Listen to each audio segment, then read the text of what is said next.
we'll be talking about discerning versus disdaining. I love being able to put a couple of words together like that mean such different things, that carry such different ideas and concepts and behaviors behind them. We'll begin this morning with where we usually begin. Life is hard. There's this absolute certainty that we're going to die, and this enormous uncertainty that we don't know when and we don't know how. They're all the challenges of the ups and downs in life, many of which we've mentioned as we've made these comments during our introductory phase. And it turns out that, as best as we can tell, the universe is completely indifferent to our own personal well-being. It just marches on doing what it's doing without any regard for us individually. As if that's not bad enough, as if all of these things that make life hard don't create enough pain and difficulty, our inclination is to make them harder. We deny, we resist, we wish things other than they are, and we relentlessly take things personally. And when things aren't going the way we want them to go, we get caught up in grasping for sense pleasure beyond basic food and shelter. We get caught up in grasping for accomplishment beyond having a simple identity for navigating life. We turn pain into suffering. All of this is by way of saying that when we are turning pain into suffering, our capacity for discerning is on the decline, and our capacity for disdaining is on the rise. Discerning itself, the word, according to Webster, means sifting apart. To me, that suggests understanding with curiosity. As we sift apart, we're curious about what we're learning, building an understanding. And over time, as we discern, we begin to see clearly. We see clearly all of the ways that life is in fact hard. We see clearly the ways we're inclined to make life harder. And in that space, when we're seeing clearly, this is wisdom. This is what mindfulness means by wisdom. It's not about just being smart. It's not about just having experiences. It's about the learnings we gain from them, the understandings. It's about our willingness to be real about how life is. Disdaining is basically a pejorative term. It goes with such words as being dismissive, disparaging, and it largely occurs as a reaction to a threat.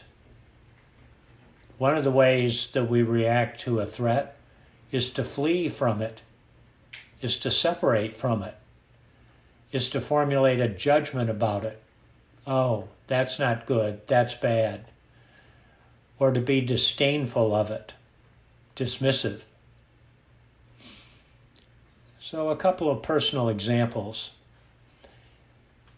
As I so often do when I'm preparing for these sessions, I share some of my ideas with Kay. And I had an idea about how I might go about providing some background material to everybody for exploring discerning and disdaining. And there was an article I was going to share.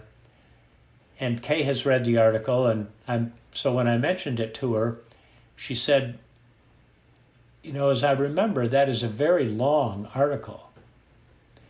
And that the tone of it is very politicized. And I've come to this place of being willing to listen when Kay responds to me. It's one of my great insights. It only took me probably about 50 years to get there, but I finally made it. I finally gained a little wisdom. So as I listened to her, I was sifting through what she was saying about length of the article and how politicized it was. And I got curious, so I went back and reread the article. And as soon as I reread it, I realized, no, this would not be helpful. This would be a distraction. It would not serve us. And so I eliminated it. And I, in the words of Adam Grant, or the guidance of Adam Grant, I was thinking again about how to do this. So that's an example of being discerning. I'm not always discerning, but this is one example. So here's my personal experience with disdaining. My own commitment in life to being worthy includes being competent. Heaven forbid somebody should label me as incompetent. So, of course, this is a big shadow issue for me. And whenever somebody else is incompetent, I get to be disdainful. I get to say something like, what are you, 12 years old or something? That's one of my favorite disdainful comments. Or when somebody articulates a view that feels at variance with my own beliefs and values, in order to protect my ego, my identity, I tend to say something disdaining, like, you must be ignorant. Where's your heart or compassion? But all of that is by way of reacting to what feels like a threat to me. It has nothing to do with how things actually are. There's little or no discerning when I'm caught up in disdaining. So how does all of this matter? Why is it we might want to pay attention to discerning and disdaining? As I mentioned, discerning is about wisdom. With wisdom, we are able to be fully present, to understand the realities of life. We are able to appreciate that the only way past the difficulties, the challenges in our life, is to go through them. We cannot go around them, over or above them. There's no circumventing the realities of life. When we get caught up in denial, resistance, wishing things other than they are, all that does is leave what's difficult to fester and to grow and to become more powerful and to come back in a subsequent attack that's even more difficult to deal with. We have to be willing to go through it. When we are discerning, we have that wisdom that enables us to stay, to be present, to be willing to deal with not only the challenges, to be so present to the joys and happiness of life that we do not get caught up in thinking about, how can we make this happiness last longer?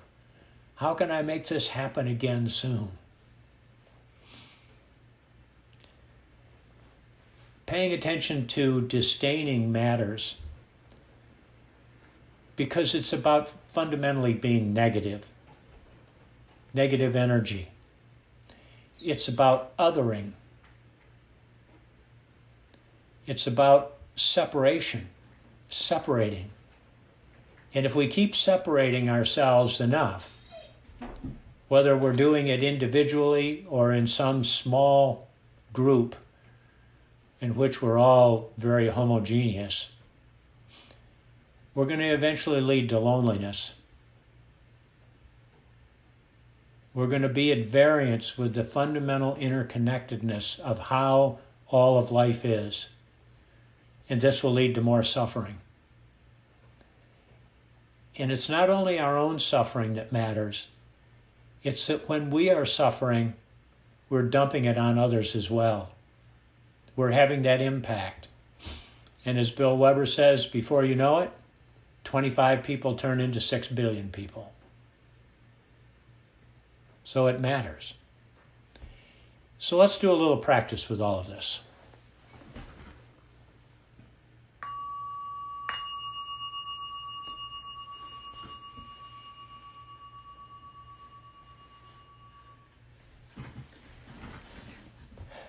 Beginning with a couple of deep breaths, we've all been taking in a lot of cognitive stuff. Let's let that go.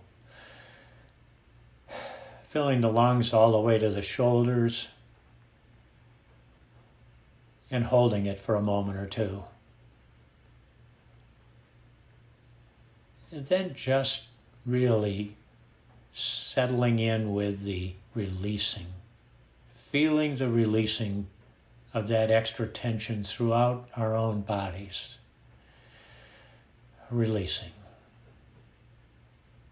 And one more time, filling the lungs to the shoulders, holding it, and releasing.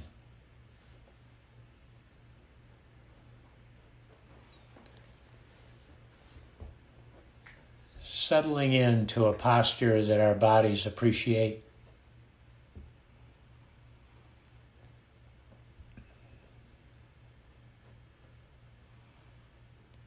And allowing our attention to come to our breathing.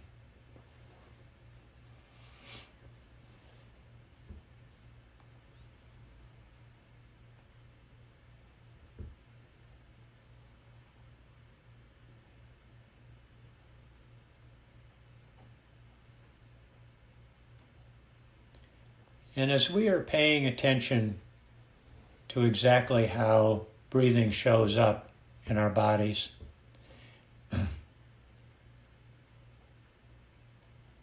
we are knowing that we are breathing.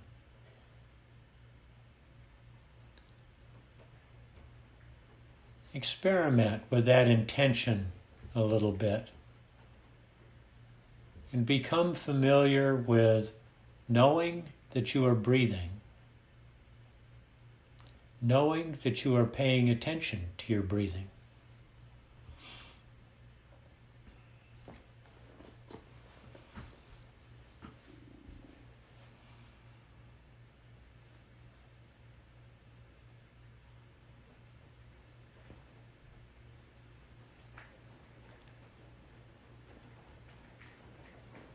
And now recalling an experience when you were in fact discerning,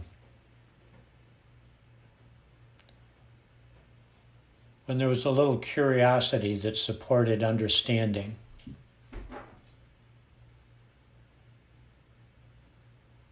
When some wisdom emerged from your investigation. Recalling a specific experience. What was happening? Who was present? Putting yourself back in that moment.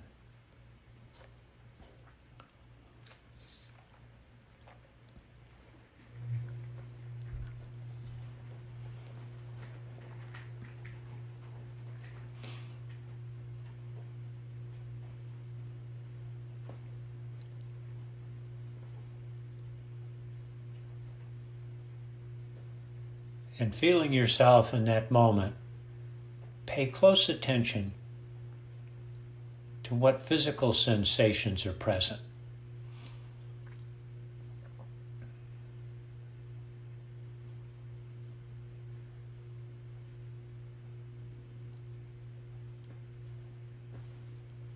This is how your body is experiencing discerning.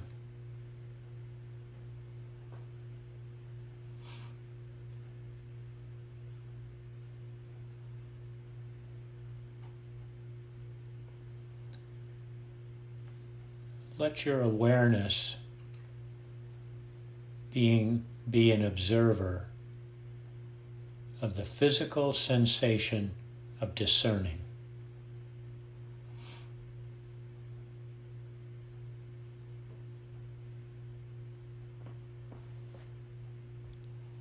Knowing this physical sensation can be a path back to discerning, to finding this place when it's useful and helpful.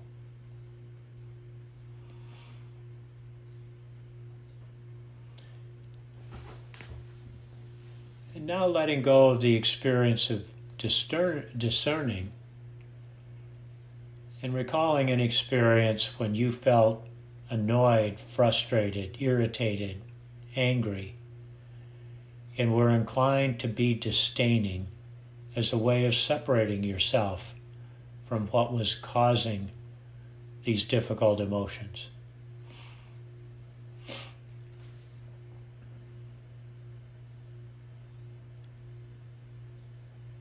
Putting yourself back in that place, in that moment, when disdaining was occurring. Noticing the words and phrases that you used, the ways they're dismissive, disparaging.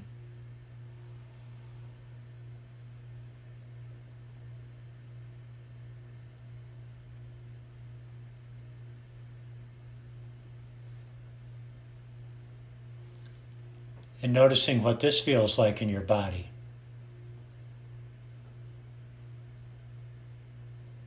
Observing where the sensation is. Observing what's happening to it.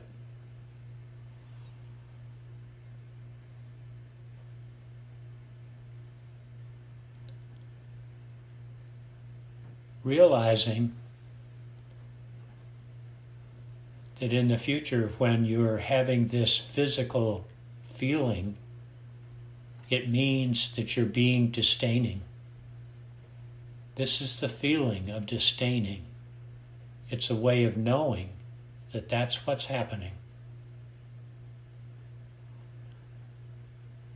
which then enables us to hold that disdaining with awareness and then to be able to let go of it.